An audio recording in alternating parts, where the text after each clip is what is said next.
Pronto, doutora, já é a anfitriã. Tá ok. Vou compartilhar aqui. Aí, voltamos.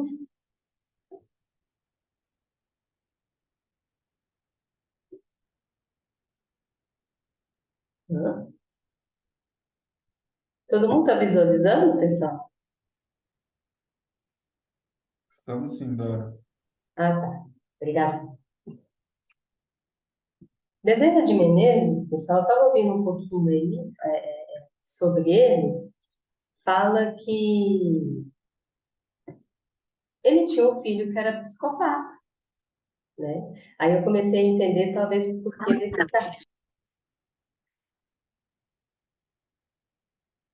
porque desse carinho dele, um pouquinho, com o pessoal, né, com essas características da saúde mental. E com esse filho, ele conta assim, eu vi um vídeo sobre Divaldo Franco, né, falando um pouquinho da história de Bezerra de Menezes. Então fala que ele sentia muito por não conseguir ajudar o filho. Ele conseguia ajudar, na época de encarnação dele, várias pessoas com questões psicopatas. Depois que ele adota a doutrina espírita para a vida dele, ele consegue realizar vários trabalhos ali com essas pessoas de saúde mental. Porém, ele nunca conseguiu a cura para o filho. Filho, aí ele fala que o filho dele dormia de dia e à noite ele gritava muito, a tal ponto que eles tinham que mudar de residência, sair da casa, porque incomodava isso a vizinhança. E num dos trabalhos ali dele, mediúnico, de psicografia, ali, de passe, o espírito, eu esqueci agora no momento o nome, mas tem um dos espíritos auxiliadores que leva o obsessor do filho para falar com Bezerra de Menezes. E nesse momento, esse obsessor, ele pede perdão por tudo que ele causou a ele e à família dele, pelas dores que ele causou ali do filho, né? Aí ele fala que ele está sendo resgatado, que até que ele, a partir daquele momento ele vai passar por um auxílio, né, por uma assistência, só que ele fala que é para Bezerra de Menezes voltar rapidamente para casa, porque a partir do momento em que houver o total resgate ali do obsessor, o filho vai falecer, porque os dois, a ligação dos dois é tão intensa, de muito tempo, que a partir do momento que ele abandonar o filho, ele não vai sobreviver mais. E assim acontece, Bezerra de Menezes vai rapidamente para casa, depois que termina ali o trabalho dele, né?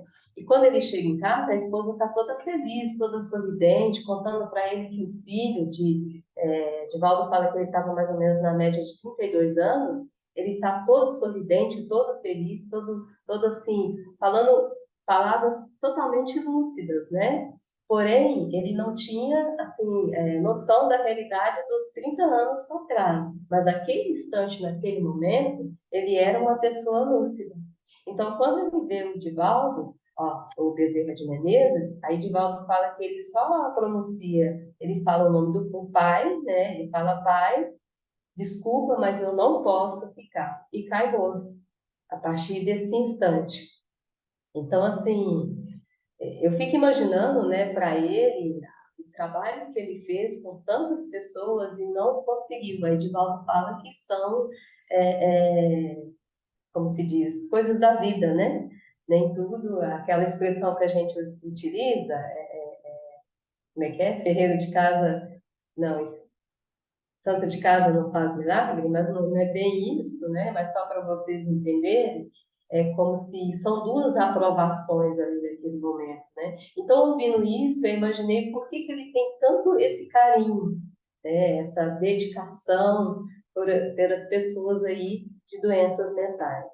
E outra pessoa que também auxiliou muito o trabalho de Maria Modesta foi o doutor Inácio Ferreira de Oliveira. Ele é o diretor clínico, psiquiatra, ali do hospital, ele foi o diretor clínico do hospital. Ele era uma pessoa totalmente também não era espírita, tá? Ele não tinha nenhum conhecimento de espiritualidade, ele era uma pessoa, no meu entender, assim, quase que ateu, tá? Ele era mais ciência do que espiritual, né? Vamos dizer assim.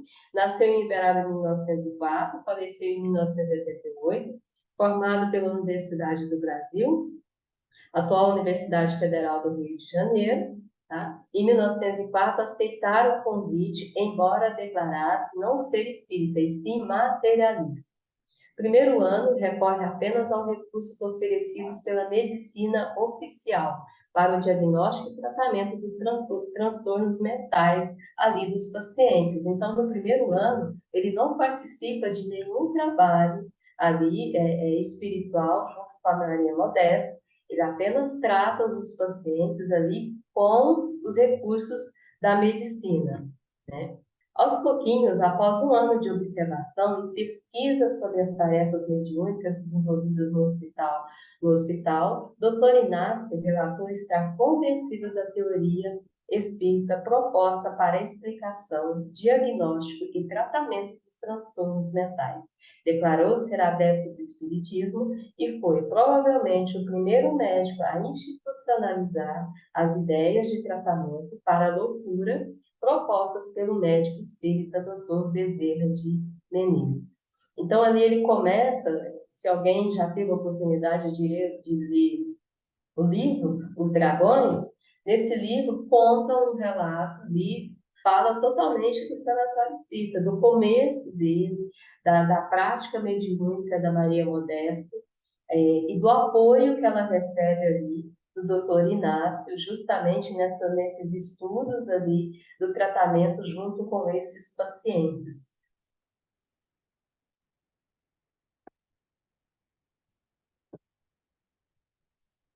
Segundo o relatório, com as atividades de 1934 a 1944 do Sanatório de Uberaba, 1.352 pacientes deram entrada, 554 saíram curados, 210 melhorados, 163 transferidos, foram retirados e 51 evoluíram para óbito. Nesse período, 423 casos foram catalogados como obsessão, sendo esta a classe diagnóstica que permitia maior percentual de cura.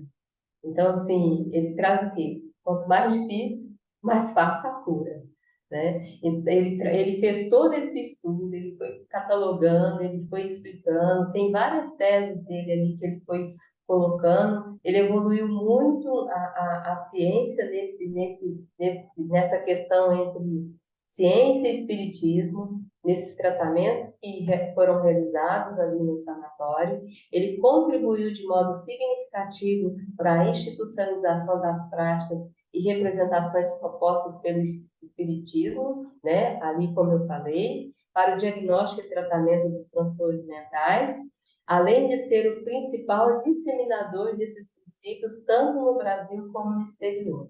Então, a partir desse trabalho, ele levou todo esse histórico mundo afora, né? A ciência passou a conhecer o trabalho ali da mediunidade com a medicina. Pessoal, alguma pergunta, alguma dúvida? A gente vai falando assim, né? De olho no relógio, tá? Eu queria falar o seguinte, né? A importância desse trabalho dele aí, Uhum. como é que os sanatórios espíritas eram antigamente, o tratamento que eles davam para os pacientes de choque, essas coisas, que as pessoas, às vezes, simplesmente elas estavam obsediadas, né? E com esse, vamos dizer, histórico que ele fez, ele levou para outros sanatórios, para outras cidades, para outro, até para fora do país, foi de suma importância, né? Você pensa, tantas pessoas que pararam de sofrer por causa desse estudo que ele fez, desse aprendizado que ele teve e passou para outras pessoas. Quantos não, aí não sofreram, ou chegaram até a morrer por causa de choque, essas coisas? Família sofrendo por causa daquilo, via pessoas sofrendo, morrendo, ou tomando choque, tanto que aquilo era doloroso. E com esse estudo todo que ele fez aí, imagina tanto que o sofrimento acabou. Muito, muito grande o trabalho dele mesmo. Oi, Samanta.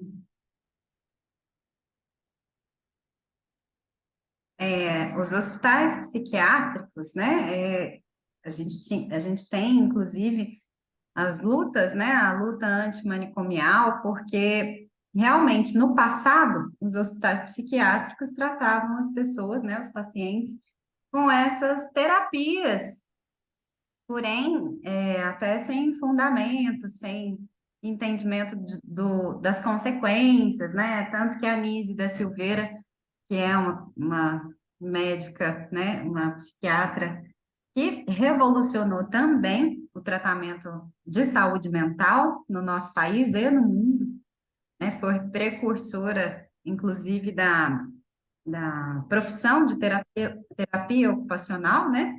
Então, ela questionava justamente a eficácia do nível de choque, se era entendido, como que era entendido isso pela classe médica, e ela era médica, né?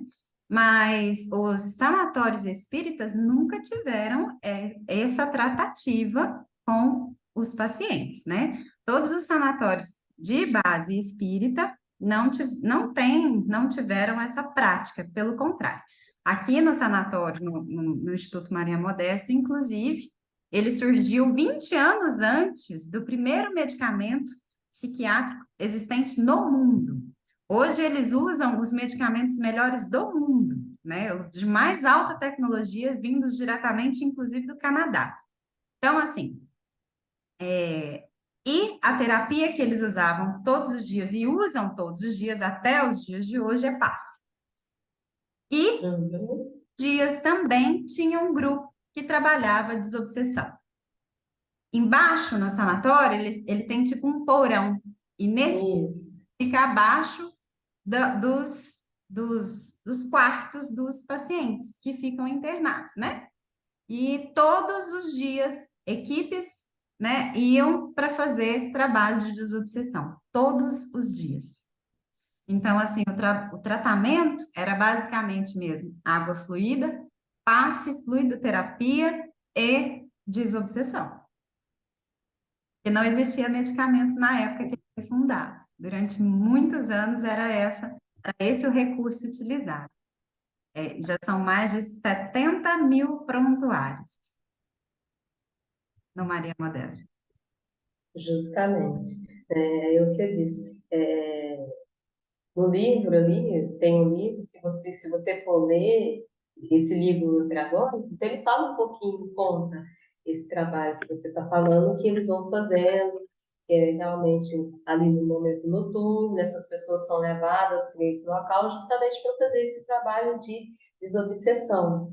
Então, ou seja, essa ligação, né, e ela é totalmente orientada por Dr. Bezerra de Menezes, ali na assistência desse trabalho, não só dele, como também de outras ali, de outros espíritos de luz, que auxiliam ela para poder buscar a cura, né? E o doutor Inácio, mesmo sendo a parte medicinal, então ele começa a enxergar a importância do tratamento espiritual com a medicina ali para melhora dessas pessoas.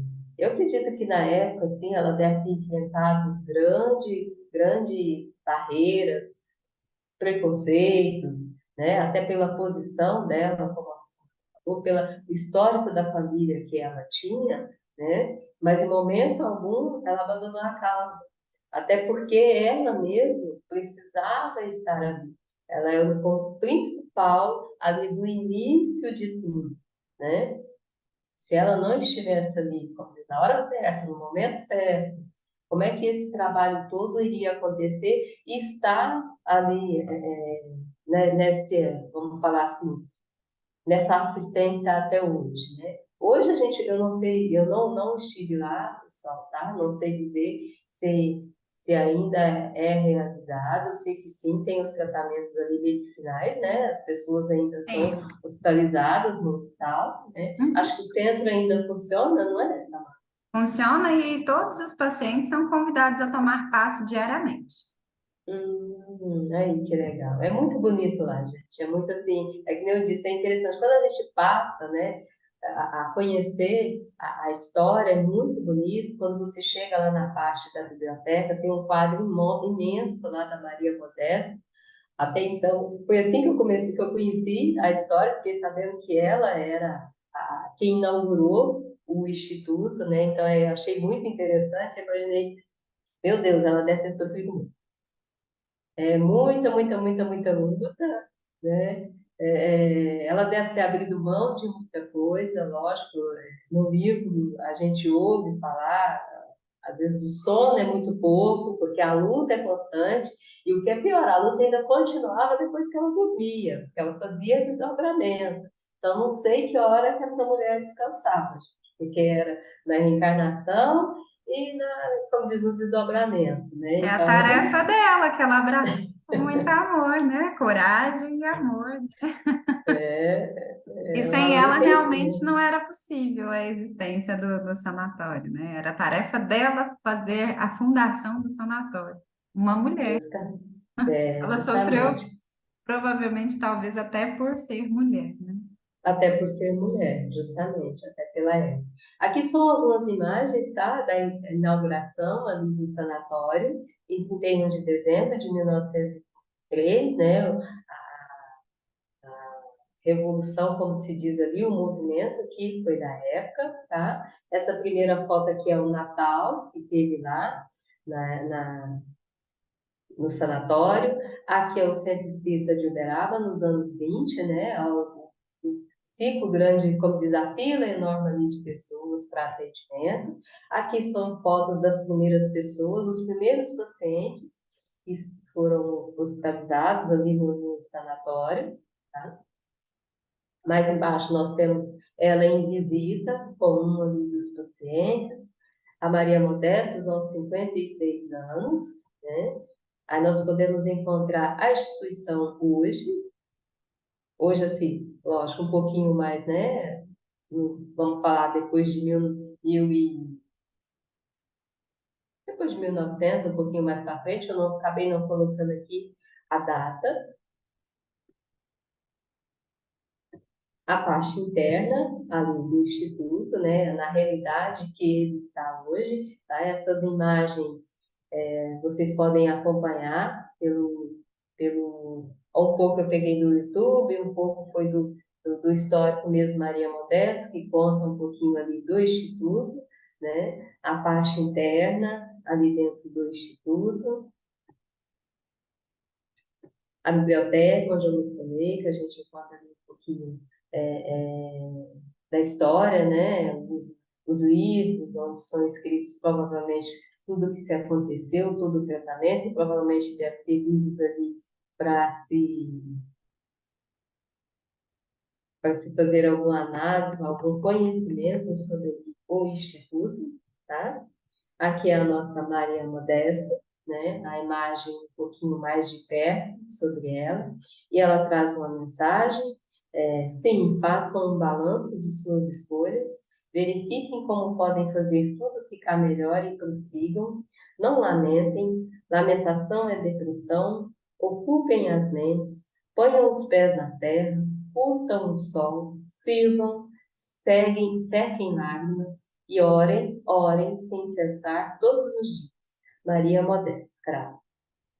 Achei muito bonita, assim, essa mensagem dela, né? Porque hoje em dia a gente vive numa alimentação tão grande, né? Chá fácil, e a gente reclama. E às vezes a luta dela foi tanto abraçar esse pessoal que é tão sofrido mentalmente, porque a nossa primeira reação de uma pessoa com doença mental é o quê? Afastar.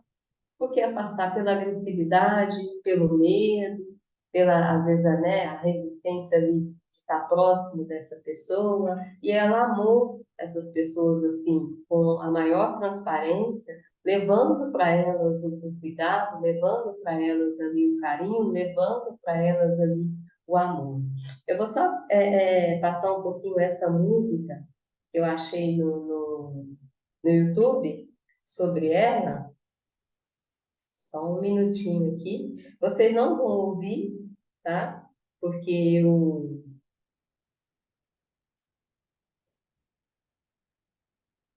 eu, eu não coloquei, né, no trabalho. Vai, Dora, canta pra gente. Mas é isso mesmo, André. Peraí que eu me perdi aqui, Ogan. Você tá vendo que eu estou tentando disfarçar?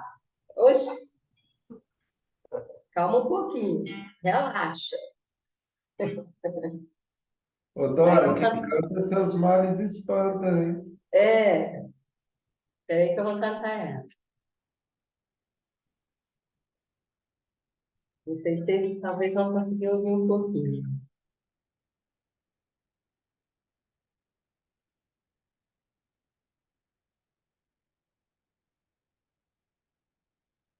Esta sublime figura, A suas gente mãos não brotam consegue raios ouvir. de Eu acho que se você luz. tirar o fone, a gente consegue.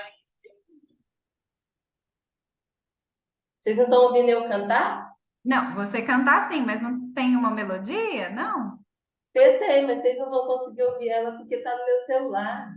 Então, mas tira o fone de ouvido que a gente vai escutar o som do telefone. Peraí. Samanta quer ouvir a melodia, gente. Eu faço não. Deixa eu pôr aqui, ó. Peraí. Antes de eu começar aqui com ela, peraí. Eu estava no começo. Achei muito bonita essa música.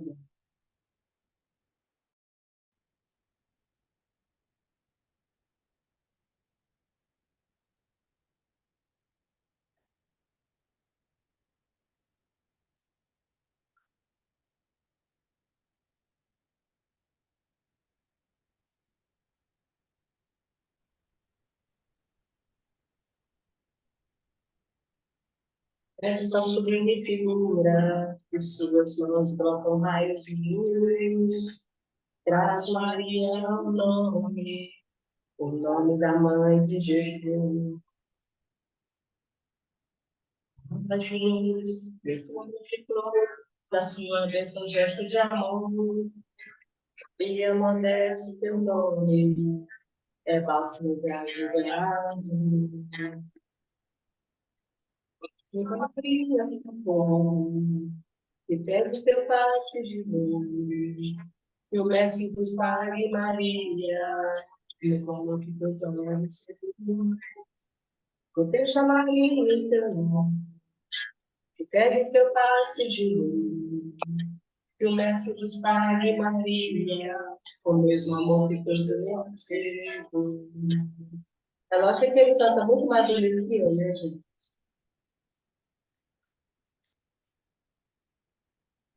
Muito bonita a letra.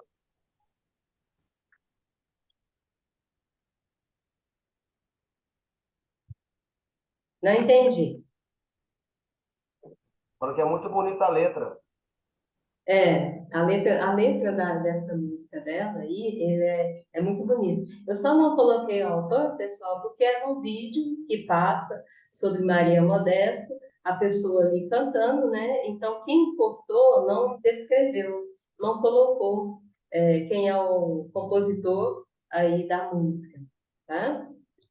E aqui eu deixo mais alguns, né? Alguns endereços aí, de algumas coisas que eu fui pesquisando. Agradeço vocês, espero que eu tenha conseguido, mesmo em todo o meu atrapalho, mas tudo aí é ao vivo, né?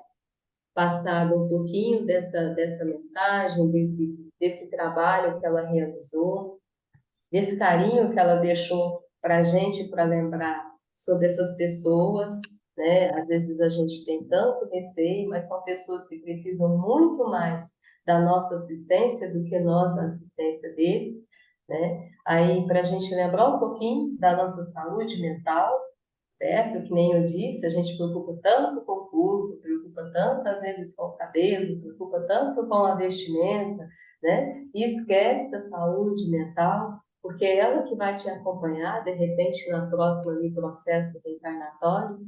Então, ela deixa essa mensagem para a gente lembrar, né? E eu falo muito que, às vezes, ali a paz mental, ela é tudo, né? Porque ela te leva a raciocinar com equilíbrio, ela te leva a pensar mais calmamente, e a gente analisa melhor um pouco ali do mundo.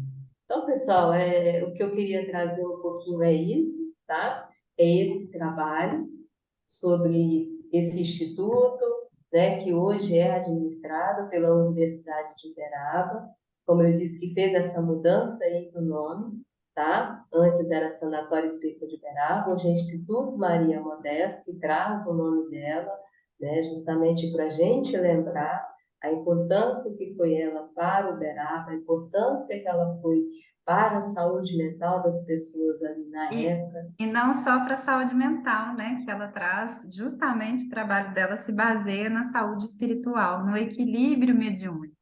Para nós Equilíbrio que mediúnico, estamos justamente. numa religião, né? Trata justamente do espírito. Nós sabemos que a saúde mental está completamente atrelada ao equilíbrio emocional e espiritual, né? Quando nós estamos em desequilíbrio espiritual, nossa saúde mental também não vai bem. Quando nós estamos em desequilíbrio mental, nossa saúde espiritual também. Então, são duas saúdes que estão intimamente atreladas e que depende muito de nossa postura e nossas escolhas, como é a mensagem que ela deixou, né? Escolhas, né? Ela falou. É, Coloca a isso. mensagem dela novamente, né? Deixa eu voltar aqui, peraí. Ela fala, não lamentem, curtam o sol, trabalhem, ocupem as mãos, né? Isso, Um isso, balanço de suas escolhas, né? Verifiquem isso. fazer tudo ficar melhor e prossigam, porque tudo depende da escolha que a gente faz. E a escolha não está necessariamente nas palavras que a gente usa, nem na teoria que a gente sabe na cabeça. A escolha é a do coração, né? Onde não traz dor para nós é quando a gente consegue equilibrar dentro da mente e do coração o que a gente de fato está escolhendo para a nossa vida. Caso contrário, o desequilíbrio acontece e a gente se perde pelo caminho. Justamente, é isso daí. Então, ela trouxe, eu gostei muito, assim, de conhecer, né, um pouquinho dessa história dela e dessa ligação dela com o Dr. Bezerra de Menezes, que aí você vai escutando a história e você pensa, se for trazer tudo para colocar aqui, você pensa, não vai dar tempo, né? Porque aí a gente, é onde a gente entende um pouquinho a ligação dele na saúde mental, desse sofrimento que ele passou, como eu disse, do filho que ele não pôde dar assistência, que ele não dá, que ele não conseguiu, né, trazer a cura para ele, até porque no momento provavelmente não se era permitido e talvez era um processo que o filho tinha que passar, né? Então, assim, mas mesmo diante disso, o carinho e o cuidado que ele teve, e mesmo depois da partida do filho, eu acredito que a não revolta, né, que ele não trouxe para ele, né, a transparência dele entender. Então, assim, tanto um quanto o outro, essa mensagem que eles deixam para nós, referente à nossa saúde mental, ela não é nem importante, né? É significativa para você analisar aquilo que a gente planta na mente, aquilo que você fica ali todo dia debatendo, e furando, batendo a cabeça no prego, e pelejando, se martirizando, né? Então, às vezes, ele traz que é o momento de relaxar, é o momento ali de você deixar as coisas fluir, é aquilo que eu disse, o que é que você está alimentando a sua mente? No que você está trazendo de conhecimento no seu dia a dia, ali para você lidar com as aprovações, para você lidar com todas as situações, para você lidar com as suas orientações, né? Então, é muito importante. Ela só faltou colocar aqui, estudem, estudem, estudem, né? Porque sem estudo, gente, não tem como a gente ter todo esse conhecimento e toda a Aí eu habilidade falo, que ela tinha, não. ela não pôs, mas eu falo, estudo, estudo, estudo. Aí, ela deixou substituta, né? Deixou não, Estudem, jamais. Não tem porque senão a gente não consegue dúvida. aí. E realmente, eu acho engraçado, pessoal, eu estava muito assim, isso aí aconteceu tudo de repente, quando eu peguei para ler, eu fui fazer alguma coisa, surgiu o Sanatório Espírita, e eu estava revoltada com outra coisa, surgiu um livro dos dragões, que foi explicar o negócio que eu estava revoltada. Então, o negócio estava tudo assim conciliado, você vai ter que falar do Sanatório Espírita, né? Então, assim, desculpa Muito não ter bem, muito trago, obrigada, Dora. Foi ótimo. Boa eu noite. que agradeço. Desculpa não ter trago muita coisa, Mas aí, gratidão por terem ouvido, obrigadão, tá, pessoal? Alguém quer falar alguma coisa, quer deixar alguma explicativa? Dorinha, quero só te agradecer, tá? Foi muito Alô, garoto. obrigado, viu? Muita informação Obrigadão. para você ter que liberar, eu acho muito importante isso aí. Valeu demais. Obrigada. Muito bom, tia Dorinha. Alô, Amanda. Parabéns, Dora. Nota, Muito bom. Licinha. Boa Obrigadão. noite. Boa noite, Dora. Foi ótimo, viu? Parabéns. Obrigadão, Nadia. Bom, pessoal, então muito obrigada. Então aí um bom descanso, bom finalzão de domingo, tá? Precisando a gente está aí. Pesquisem algumas coisinhas aí nos endereços que eu deixei, é muito interessante a história sobre ela e dos relatos também, né, do Sanatório Espírita, do Doutor Inácio. Conheçam também um pouquinho da história de Bezerra de Menezes, talvez alguém não conheça, tá? Mas eu agradeço aí e boa noite a todos. Tchau, tchau.